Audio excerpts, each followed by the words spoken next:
feel like you should have won that? No, not particularly. No.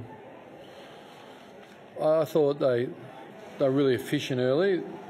They're very good at from their back half if you're not organised.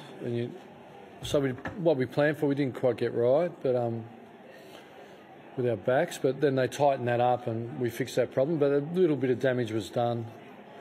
They scored a few goals out centre back, which hasn't really happened to us. But once we tidied that up, I thought we competed, not perfect, but quite well, and got more composed with the ball. We were just rushed a bit early, a bit excited, really. Like, you want to flow, but they're very good if you just turn and you don't know what you're turning to. So I think once we played with more composure, and then second half we fixed up composure on entry as well.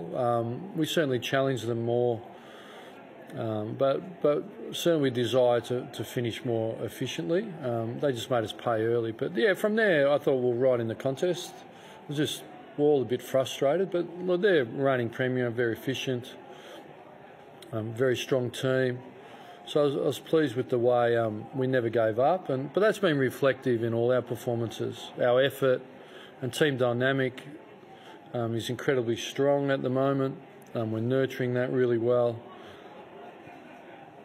We believe in our mechanics, but our team spirit and our effort is very strong. But in saying that, we'll review sharply, aim to improve, and you can't breathe out. We've got GWS who are in red hot form, so we need to sharp review, learn our lessons, keep the effort and keep the chemistry and move on. So the fact you appear to match one of the premiership favourites in a lot of areas, obviously without Fife and with losing a man during the match, do you come away heartened from that? Yeah, look, I've been heartened for a long time. Our shoulder's been to the wheel. It's certainly turning. How quickly, none of us are sure, but it's dangerous just to look at. Look, we won 3 or 4 quarters. It's dangerous to look at everything in isolation. You want to look at trends, but if you think the first 4 weeks, we've been in every match. Our team spirit's been really strong in our leadership. No Fife today. Hamling went down, so I thought Walters and Mundy and Alex Pearce were super. And there's some really big, hard efforts at the end there. Hogan's head over the ball, Dumann's head over the ball, Chera's head over the ball. So we certainly respect the reigning premier, and we knew we were going to be challenged, and we found out a lot and we learned a lot today. The important thing is we take them into our next performances, and we need to keep improving, obviously. With Hamling, what was the story there? Yeah, it was a concussion. I didn't really see the incident. I think he's hit his head on the turf and got some blurred vision, so a bit different, but he'll go through the same protocols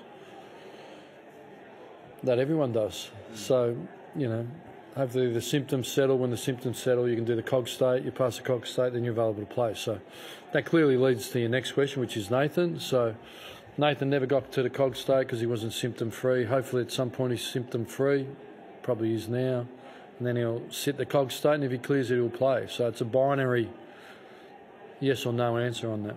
Do you have any idea what sort of chance that will be next week? Do you have any No.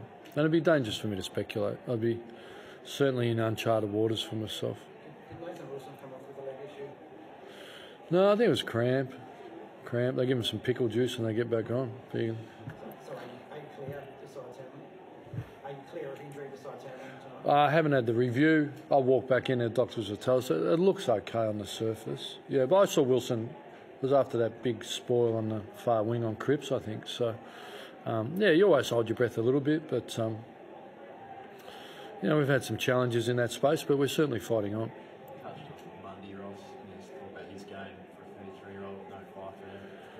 Yeah, well, I don't think age comes into it. Once you're in, aren't you? And you commit, and I think too much is made of age. I was just looking at Kennedy before, and I thought, everyone used to write people off once you turned the other side of 30, but I know 33. They seem to get it done. The incentive's there for them, obviously professionally, to look after themselves. And 33, they're still young men, but we tend to label pretty quick. More so in this country, I think. If you look at international sports, the NBA, the basketball and the gridiron, they tend to play longer. I'm not sure. How's last week sneaked in as well against St Kilda. Is that something coaches can do anything about? Yeah, well, we have a program, yeah. In the end, players own their own development, handle the ball. You know, there's some challenges. There's a lot of comments wrapped around the yellow ball. I don't know, I don't play, so maybe I don't know if the yellow ball's changed. We'll have to speak to Sharon, but it was a muggy night. It's a hard, short grass surface. There's lots of pressure. There's lots of mitigating circumstances. But in the end, you've got to own your own craft and you've got to get cleaner and you've got to kick it better. How do you find the balance with lobbing into ruck and having a pinch in your off? Yeah, it seems okay, but it's a weekly judgment we'll make. It's a weekly judgment we'll make. So, yeah, we thought it was okay tonight, but we're not set in stone with it. We'll make a weekly assessment. With the clearance numbers tonight, is it a simple case of Fife would have probably evened that out, or do you think that even with him, you guys probably... Yeah, I couldn't tell you what the numbers were. Clearance-wise, 39-26. Yeah, but then if you went to entries from clearance and score, what were they? My stats aren't that. Yeah. So look, I think there was one quarter, I think everyone was 7 clearances, but no one had an entry. It was 1 entry all. So it's about how you take it away and if you're scoring. So, but they scored 2 out of their defensive mid, their back half in the first quarter. But even they can turn into a slow play. So, yeah, look, Nat would have made a difference, but Jetta would have made a difference. And as coaches, we don't. I haven't spoken to Nat for 3 days because I'm preparing an AFL team for the reigning premier. Like, we just hook in as coaches and players and prepare.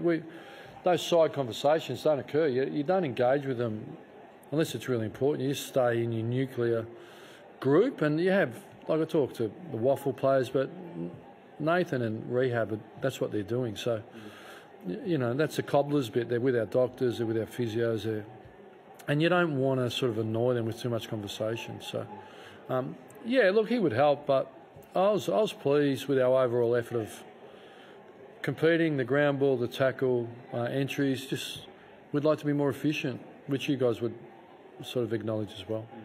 What's your overriding emotion, Ross, when you drive home tonight? Are you more heartened or frustrated? I don't know. It's a question without notice. I have to get back to you. Not sure. Thanks, mate.